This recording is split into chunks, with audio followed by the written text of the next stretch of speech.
Coming up on this episode of the Weekend Warm-Up, the first full interview with new signing Bambo Diaby, and the rest is pretty much about Jermaine Beckford. But there is so much more on the Preston North End Weekend Warm-Up. Hello and a warm welcome to Preston North End's Weekend Warm-Up. This latest edition could be carnage because in the studio we have a legend in Jermaine Beckford. It's great. Well, you are. That's what you told me to say anyway. You said, say I'm a legend, say I'm the greatest goal scorer this club's ever seen, and I've forgotten the third one. I'm not going to say it because you should know it off by heart by now. He's a lovely guy. Scandalous. How are you? Very well, thanks. How you been? My health is never in question, but it's lovely to see you back here at Preston North End. Overall, I mean, I know you're here now, but what are you generally doing? We know that because we've seen you on the telly all the time as well, yeah? Television, radio, vegan wellness company, property mogul trying to be, and just all-round fun guy. I'm also enrolled on the mushrooms. An MSc for sports directorship. So I'm looking at moving into the other side of the football world. Wow, do you have any time to sleep with all that sort of stuff? There's loads to dissect there. What's sleep? Yeah, you're a machine, aren't you? I am. Yeah. Tough as me. Yeah, we've got one of those already here. Where's the number 5? Here's the machine. But that sounds, of all of those, which do you enjoy doing the most? All of them. Yeah? Genuinely all of them. I like to, if I don't enjoy doing something, I will disappear. I'll leave it alone and move on to something else. This could be a short interview, couldn't it? Life's too short to be stuck doing something that you don't enjoy doing. So I want to do as many good things and fun things as possible and enjoy them.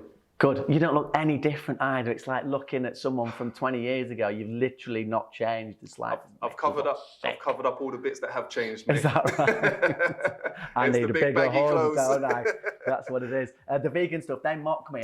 When I always come here, I always have vegan sausage rolls, and I get mocked by this lot. So maybe we should have a chat. Pay no attention to them. You're on the right track. Thanks. I've got some vegan protein in the car as well. So I'll leave you a sachet. See? Look at the jealous. Look at the envy on their faces. I think I'll stick with my sausage rolls, but you scandalous. You persuade me. I'm all for that. Let's move on very quickly. Loads to come from Jermaine. He doesn't know it yet between now and the end of the programme. Quite a lot anyway. But let's go back to Deepdale because it was a game of two halves, Saint, I think is what they say. And a late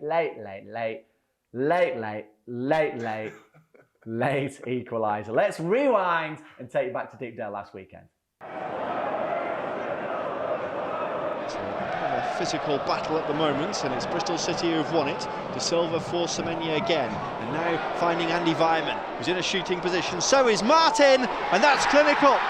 It's a quality finish there from Bristol City, and it's Chris Martin who has applied the goal-scoring touch. Andy Vyman, turn provider.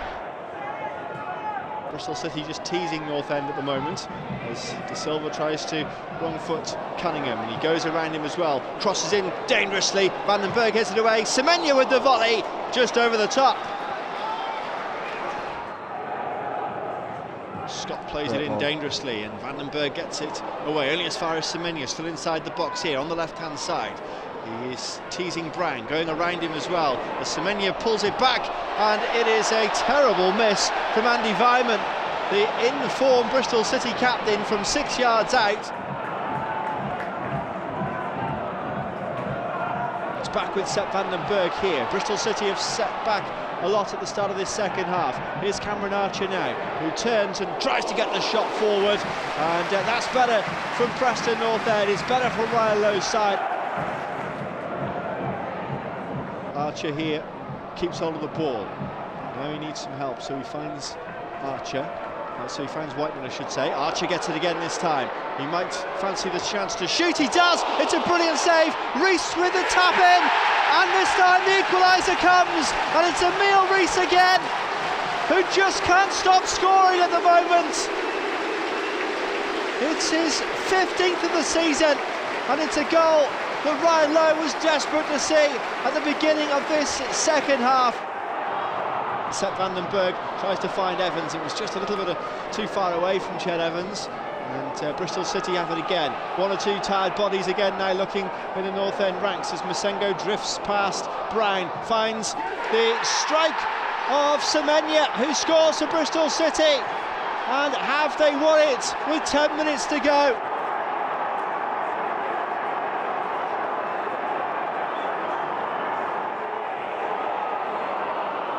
Alan Brown has it this time, going through the middle rather than the aerial route.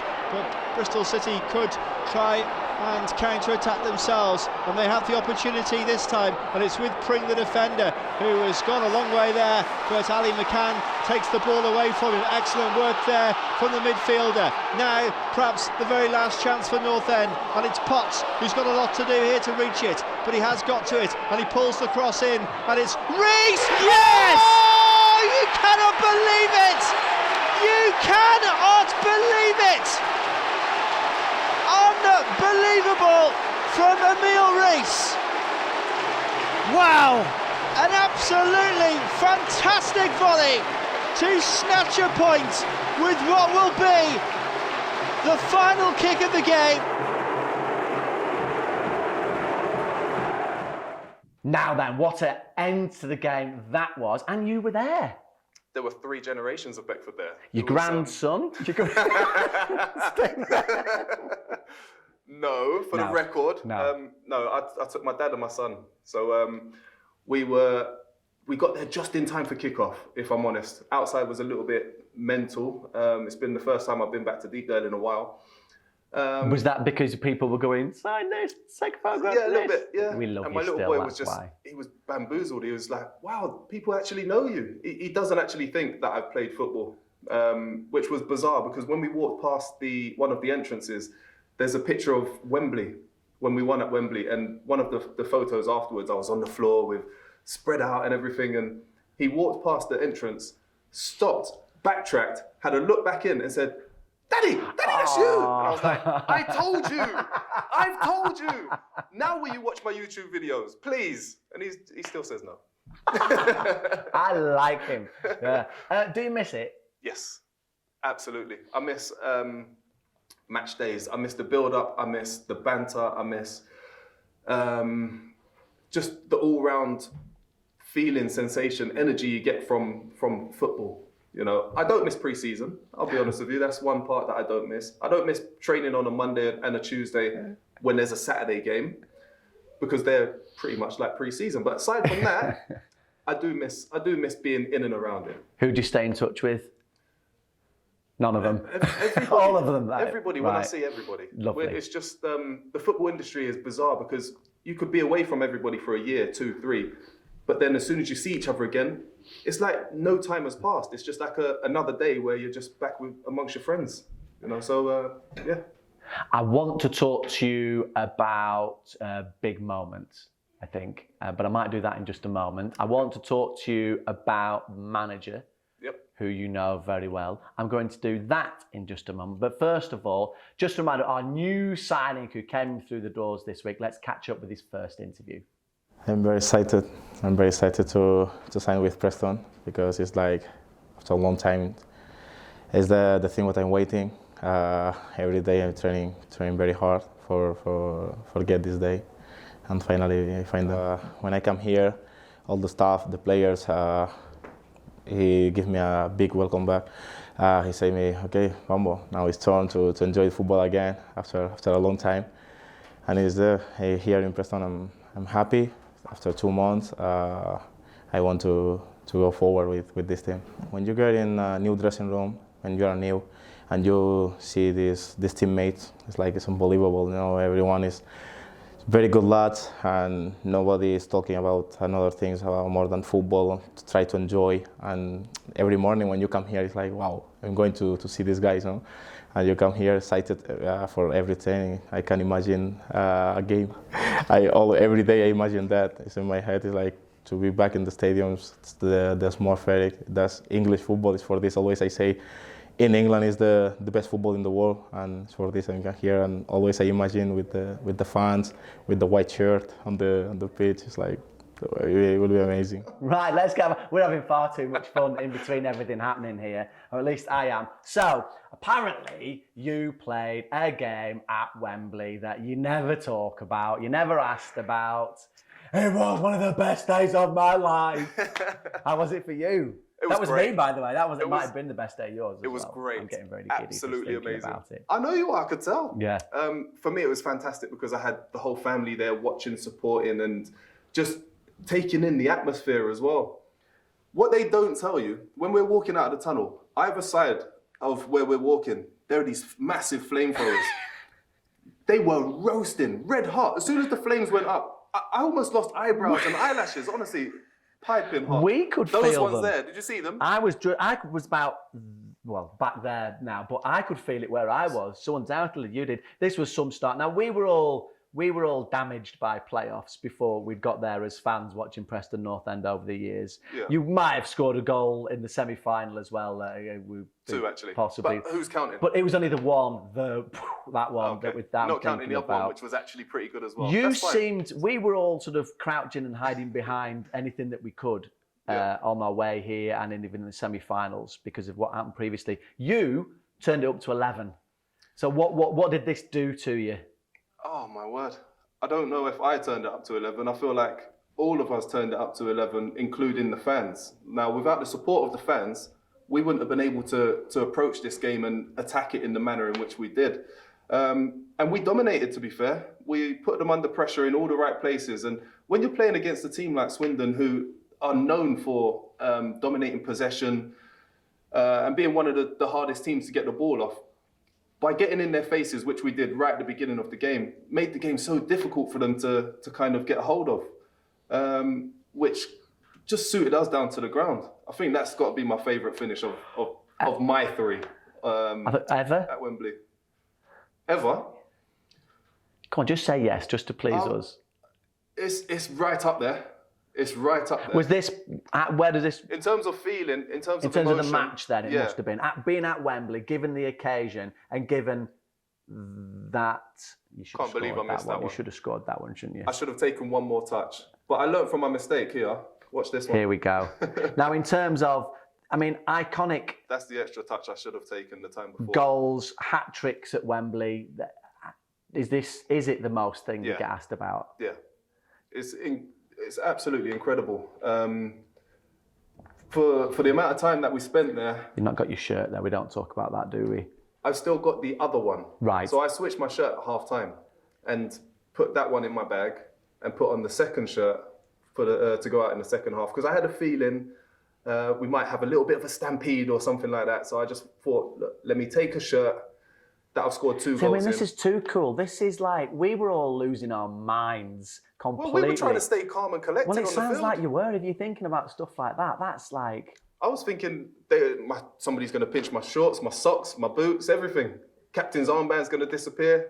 I just want to make sure I leave with something. And I took the shirt off, still got that at home, nicely folded, tucked away beautifully. My hat-trick ball, my little boy, yes. So my little boy decided that he wanted to play football in the garden. So I said, yeah, no problem, go and get a football and we'll go outside and play football. Got a couple of little mini goals. I came outside, put on some football boots, just because I thought, look, let me give him the full experience. I want you to have the full kit on.